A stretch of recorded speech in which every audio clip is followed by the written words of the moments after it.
Le salon chic pour les quartiers chics, avec une marchandise très chic, au Salon des Antiquaires de Paris, 16e arrondissement, qui a lieu pour la 26e année.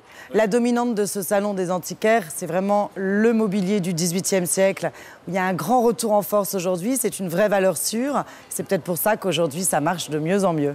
Vous ne vous trouvez pas chez moi, mais chez Éric Bourgetot, antiquaire installé à Rouen, qui nous présente un panel exceptionnel de ce qu'est le mobilier français du XVIIIe. Cette magnifique console estampillée de Jacob, grande lignée d'ébénistes, galbée sur le côté, chose très rare chez les Jacob. Elle est en acajou de Cuba, qui donc est datée vers 1800.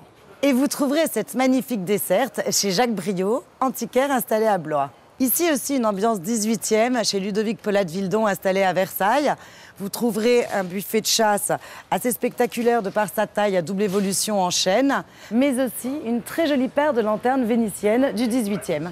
Allons faire le tour du monde chez David Alouche, Lehmann, grand spécialiste des sphères. Superbe globe. Celui-là, c'est le ciel. Et celui-ci, c'est la terre.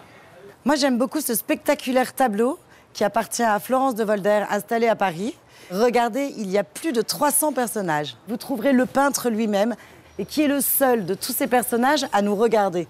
Bien sûr, le salon du 16e, c'est du 18e, mais aussi des galéristes d'art contemporain. Et là, je suis assise dans un fauteuil en côte de maille, édition Airborne. Aujourd'hui, c'est très dur de trouver des tables basses dans un intérieur, puisque au 18e et au 19e, les tables basses n'existaient pas. Celles-ci sont faites à partir de moules de fonderie en résine.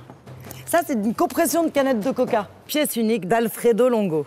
Je me trouve chez Liliana Boursier, qui vient de Turin, pour nous présenter Adam et Ève, et enfin, je suis au paradis.